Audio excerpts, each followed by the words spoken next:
بسم الله الرحمن الرحيم. السلام عليكم ورحمة الله وبركاته. cashirkeena maanta wuxuu ku saabsan yahay sida loo miisaamo isla egyada kiimikaad. Balancing chemical equations by algebraic method. isla egyada kiimikaad waxaa lagu miisaamaa laba hab. habka ugu horeeya maanta aan qaadanayno waxaa loo yaqaanaa by algebraic method iyo hab labaad oo loo yaqaano by inspection. Number 1 marka by algebraic habka aljabra ahaanta wax lagu balansi gareeyo ama lagu miisaamo oo kan maanta aan qaadan doono. iyo number 2 by inspection habka isku dayida.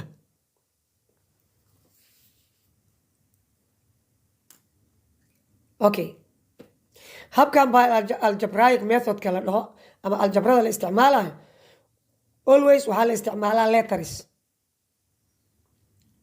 xarfo. xarfahaas waxaa la dhigaa in front of the elements ama in front of the compounds, meel ka horeysa curiyayaasha ama isku dhisyada hortooda. waxaana loo isticmaalaa as a coefficient letterskaas hadhowtana valuegooda la raadiyaa. markii lasoo helana boosaskii letterskaas la dhigay tiradii lasoo hela lagu bedelaa. hadda waxaan haysanaa 2 elements, laba curiye, aluminum iyo oxygen. markay isu tageenna waxay sameeyeen isku dhiska loo yaqaano aluminum oxide. haddaba hortooda aan dhigno letters, tusaale a iyo b iyo c. meelahaas aan calaamaynayo waxaan dhigayaa a iyo b iyo c sida u kala horeeyaan. aluminumka hortiisa waxaan dhigayaa a, oxygenka hortiisa waxaan dhigayaa b, aluminum oxide horteeda waxaan dhigayaa c. Okay, hadda waxaan dhisayaa ama la iga rabaa inaan abuuro 2 simple equations, laba isla eg oo fudfudud. maadaama aan laba element haysto, laba curiye aan haysto, laba isla egaa laga rabaa. tirada isla egyada la sameynayana always waxay ku xiran tahay tirada elementiska isla falgalay ama isku darsamay. hadda 2 elements isku darsamay, aluminum iyo oxygen, therefore waxaa la iga rabaa inaan sameeyo ama aan abuuro laba isla eg ama 2 simple equations, laba isla eg oo fudfudud. aan sameyno marka al ama aluminum ayaan rabaa isla egtiisa inaan abuuro ama sameeyo. aluminum hoostiisa waxaa yaala hal u qarsan, laakiin lama qoro, hal lama qoro. halkaas wuxuu u taagan yahay aluminum hal atom ayuu leeyahay oo uu ku leeyahay ama uu ku haystaa left side, dhanka bidix.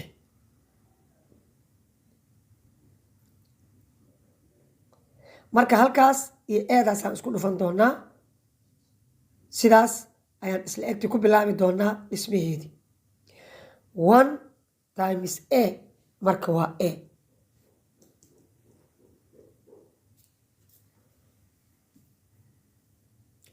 dhankan waxaa loo yaqaanaa left side ama dhanka bidix. dhanka bidix aluminum kalan ka fiirinaa kuma jirto. dhanka kale waxaa loo yaqaanaa right side ama dhanka midig. maadaama aluminum kale aysan meeshan ku jirin, arrowga waxaan u isticmaalayaa is equal, ilaan dhanka kalean rabaa inaan u gudbo. waxaan leeyahay marka a is equal, a waxay la mid tahay. waxaan u gudbayaa dhanka kale.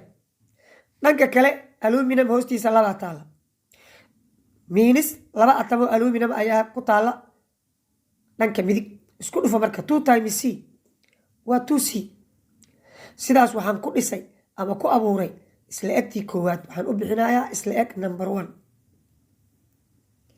hadda waxaan dhisayaa ama abuurayaa isla egtii oxygenka ama isla egtii labaad.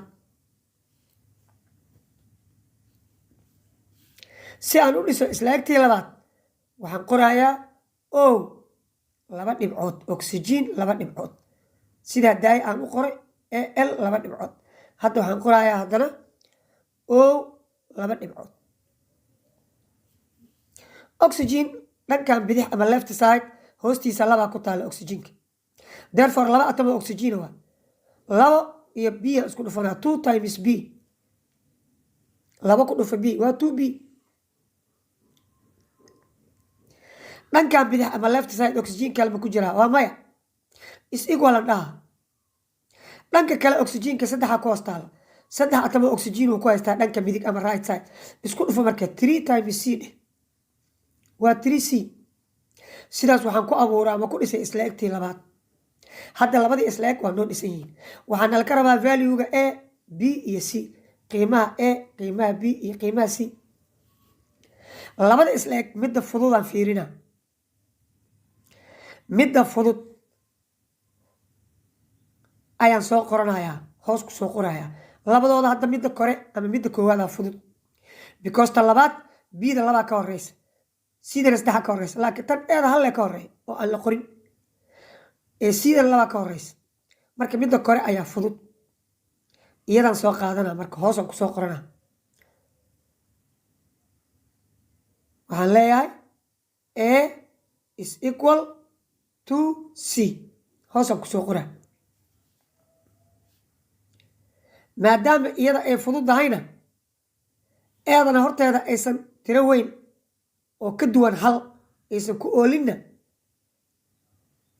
isla egta koowaad eedeeda waxaan u qaadanayaa inay la mid tahay hal.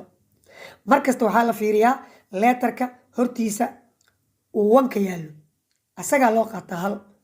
isla egta waa kuu fududeynaya calculationka marka A is equal 1 waxay la mid tahay A waa aqaanaa jaa value-geeda. marka isla egta aan hadda soo qaatay booska eeda ku bedel hal 1 is equal to C. meel walba u qaybi labo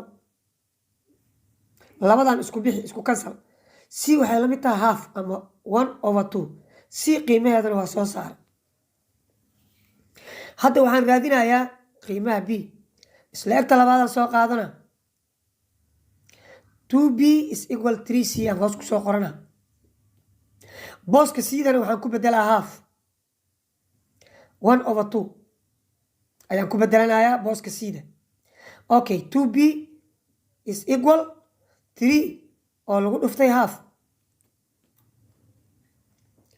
saas markay tahay tiro kasta oo meel taalla waxaa ka hooseeya hal. saddexda marka halaa ka hooseeya. okay sareeyaashana waa isku dhufanaa hooseeyaalkana waa isku dhufanaa oo maxaan leeyahay 2B is equal 3 times 1 waa 3. okay dhinac walba waxaan u qaybinayaa labo waa isku kansalayaa labadan isku kansal noo soo qor. waxaan leeyahay B is equal 3 loo qaybiya labo. qaybintan waxaan u bedelayaa isku dhufasho labada halaa ka hooseeya kala wareeji halka korgeen labada hooskeen. sareeyaalka isku dhufa 3 hal ku dhufo 3 hooseeyaalkana isku dhufa 2 ku dhufo waa 4. sidaas waxaan ku soo saaray value-ga ama qiimaha B. hadda waxaan aqaanaa A iyo B iyo C. therefore kor aan tagayaa booska eeda qiimaha aan hela ku bedelaa booska B-dana waa ku bedelaa booska C-dana waa ku bedelaa. aan ku bedelno A booskeeda hal ku bedel halka hormare aluminum. B-da booskeeda ku bedel 3/4 oxygen. arrowga dhig falaarti dhig.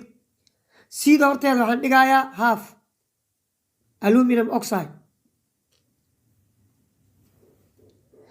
hadda laba fractionaa ku jirta. fractionna looma ogola markaa wax miisaamaysid waxaa la rabaa tiro idil ama tiro dhan whole number. labada hooseeyaan fiirinayaa labada fraction kee hooseeya weyn. 3 loo qaybiya 4 afarta ayaa ka weyn labada. meel kasta hooseeyahaas weynaan ku dhufanaa. aluminum horteeda waxaan ku dhufanayaa 4 oxygen hortiisa 3/4 ka 4 aan ku dhufanaa. aluminum oxide halfka hortiisa 4 aan ku dhufanaa. aan ku dhufano 4 times Al plus 4 times 3 over 4 oxygen arrow 4 times half aluminum oxide.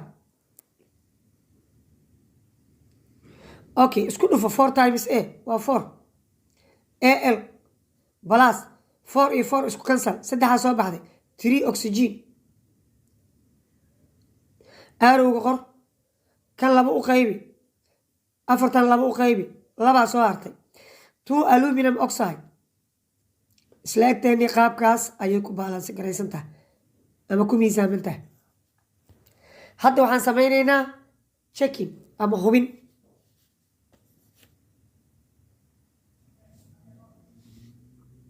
left side iyo right side aan soo gaabiya left side ls right side rs labadii curyaal soo qora aluminum is equal oxygen is equal dhanka kale aluminum is equal oxygen is equal.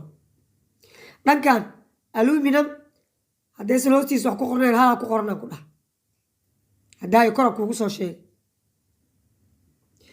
therefore sidaas awgeed halkaas aluminum hoosteeda u qarsan iyo afarta maaragtay horteeda taalla ayaan isku dhufanaynaa marka wuxuu noqonayaa 1 times 4 4 aluminum dhankan bidix waxaan haystaa 4 dhanka kale aluminum labaa hoos taalla horteedana labaa taalla isku dhufo 2 times 2 4 aluminum waa miisaamaya oxygen inta labaa hoos taalla laba iyo saddexda isku dhufo waa 6 intana 3 laba ku dhufo waa 6 marka aluminum 4 xaggana 4 oxygen 6 xaggana 6 isla egteennii sidaas ayay baalaanseed ku tahay ama ku miisaaman tahay. cashirkeenni maanta ee aan ku soo qaadanay how to balance chemical equations by algebraic method annagoo si gaaban u sharaxnay oo fudud intaas ayaan jeclaa inaan kusoo gabagabaynay. haddii aad ka heshay subscribe like commentar ka bixi.